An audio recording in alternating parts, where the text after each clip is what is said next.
और गांडे को कैसे स्वस्थ बनाए, गांडे को कैसे शिक्षित बनाए, गांडे को कैसे आर्थिक स्वरूप से मजबूत बनाए, इसके लिए ये हमें कुछ कदम आगे बढ़ा रहे हैं। बच्चा किनारे बस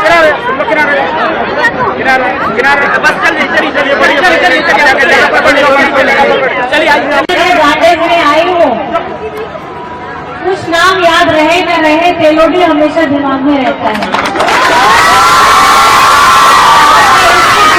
अंदाज का आज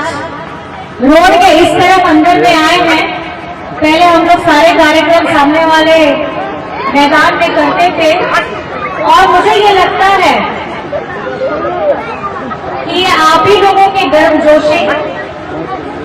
आप लोग की जागरूकता, आपका समर्पण अपने लोगों के लिए, अपने ग्रामीण वासियों के लिए जो चिंता है वो वाजिब है और वो होनी भी चाहिए। और इसके लिए मैं आपको बहुत तहे दिल से शुक्रिया अदा करना चाहती हूँ,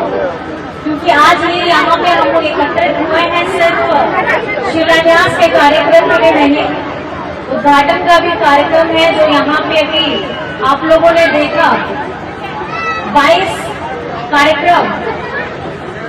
आपका पुल पुलिया हो, स्वास्थ्य के लिए काम हो, मदरसा का हॉस्टल हो। मैं आपको बस ये बताना चाहती हूँ कि हम लोग बोलने से ज्यादा काम करने में विश्वास रखते हैं और मुझे लगता है कि आज हम लोग जो यहाँ इकट्ठे हुए हैं, ये हमारी प्रेरणा को सबसे ज्यादा संबोधित इसलिए करता है क्योंकि हम हर किसी को आगे लेकर के बढ़ने का काम करते हैं, चाहे बच्चों के स्कूल की बात हो, चाहे स्वास्थ्य की बात हो, चाहे हमारे यहाँ पे महिलाओं की बात हो। मैं आप लोगों से बस इतना कहना चाहूंगी कि जिस तरीके से हम लोगों ने ये लड़ाई लड़ी थी 1 साल पहले, जब मैंने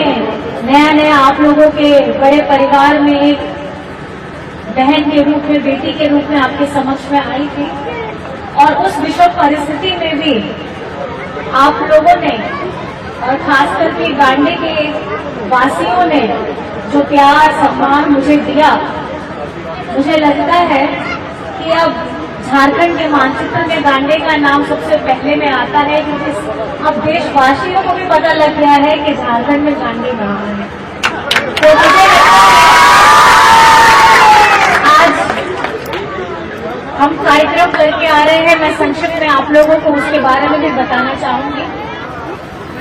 आज हम लोगों ने गांडे में शंकर नेत्रालय के तहत हमारे बोकारो के जेवियर्स एलुमनाई ट्रस्ट के साथ में मिलकर के आई चेकअप और मोतियाबिंद का जो इलाज होता है उसके लिए कार्यक्रम की शुरुआत की है। और वो वहाँ पे 9 तारीख से लेकर के 17 तारीख तक कुछ दिन आपका वहाँ पे जांच होगा, उसके बाद आंखों का ट्रीटमेंट होगा, बड़ी बसेस हैं, ऑपरेशन बनी होगा। उसके साथ में बेंगाबाद में हम लोगों ने मोबाइल मेडिकल यूनिट का कार्यक्रम भी रखा, जिसमें 8 बसेस खास करके ये टोटल गिरिडीह जिला के लिए और 4 हम लोगों का गांडे के लोगों के लिए, बेंगाबाद वासियों के लिए है। इसमें हमारी सोच ये है कि हम लोगों ने, आप लोगों ने अपने दादा का ये काम देखा भी है, सुना भी है, आप लोगों को सभी को याद भी है कि आपकी सरकार, आपकी योजना, आपके द्वारा। तो हंस फाउंडेशन की तरफ से हम लोग बेंगाबाद में मोबाइल मेडिकल से 8 बसेस को रवाना किए। ये खास करके सुदूरवर्ती इलाकों में जहाँ पर में लोग नहीं पहुँच पाते हैं, अस्पताल में दवाइयाँ हैं, इलाज है, चेकअप है, जो नहीं करा पाते हैं, ये वैन के माध्यम से इसमें टीम बनी हुई है, डॉक्टर है, टेक्नीशियंस हैं, आपका लैब टेस्ट भी है। और इसके माध्यम से जो खास करके स्वास्थ्य में जो आजकल हर किसी की प्राथमिकता हो गई है, जब से हम लोग कोरोना की विषम परिस्थिति से गुजर करके आए हैं, तो हर किसी के जीवन में मेडिकल एक अभिन्न अंग बन गया है अपने आप को स्वस्थ रखने का। तो एक हम लोग की तरफ से, मेरी तरफ से एक नया कदम है और आज आप लोगों के समक्ष में आकर के 15 पंचायत हो, हमारा बेंगाबाद हो, गांडे हो, सबके लिए परियोजना है और इस योजना के विभिन्न योजनाओं के तहत आप लोगों को सुविधाएं देने का काम करने जा रहे हैं। बस मैं आप लोगों से यही कहना चाहूंगी कि आप लोगों का साथ हमेशा रहे और हम लोग जो काम कर रहे हैं उसको सकारात्मक तरीके से उसको सीधा लाभ आपको पहुंचे, ये हम लोगों ने प्रण लिया है। तो बस मैं आप लोगों से यही चाहूंगी कि आपकी दुआएं, आपका आशीर्वाद हमारे साथ में रहे और गांडे को कैसे स्वस्थ बनाएं, गांडे को कैसे शिक्षित बनाएं, गांडे को कैसे आर्थिक स्वरूप से मजबूत बनाएं, इसके लिए ये हमें कुछ कदम आगे बढ़ा रहे हैं। तो आप लोग यहाँ सम्मिलित हुए हैं, बहुत देर से इंतजार भी किए हैं। आप सभी को मेरी तरफ से बहुत बहुत धन्यवाद है। और क्योंकि प्रशासन साथ में है, अलग अलग संस्थान हमको मदद कर रही हैं, तो मैं चाहती हूँ कि कुछ भी योजना नवरात्र में आती है आप लोग उसका लाभ लीजिए। आप बच्चों को जरूर पढ़ने के लिए विद्यालय भेजिए और बच्चों को शिक्षित जरूर कराइए और अपने स्वास्थ्य का ध्यान रखिए। इन्हीं बातों के साथ बस मैं आप लोगों को ये कहना चाहूंगी कि हमेशा याद रखिएगा, अगर एक स्वस्थ शरीर रहता है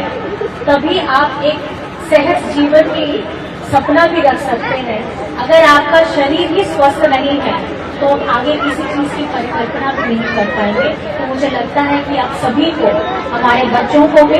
शिक्षित बनाने की जरूरत है, हमारी महिलाओं को भी मजबूत बनाने की जरूरत है और हमारे बड़े बुजुर्गों का, क्योंकि उनका साथ, उनका मार्गदर्शन हमें चाहिए, उनके स्वास्थ्य की भी हमको बहुत ज्यादा चिंता है। तो इसलिए बहुत सारी योजनाओं का हम धरातल में आपके समक्ष लेकर के आए हैं और यहाँ कागज है, आपको सारी चीजें आप लोगों को पता लगेंगी। और मुझे लगता है कि ये अथक प्रयास, हमारा कदम आप लोगों के लिए समर्पित है और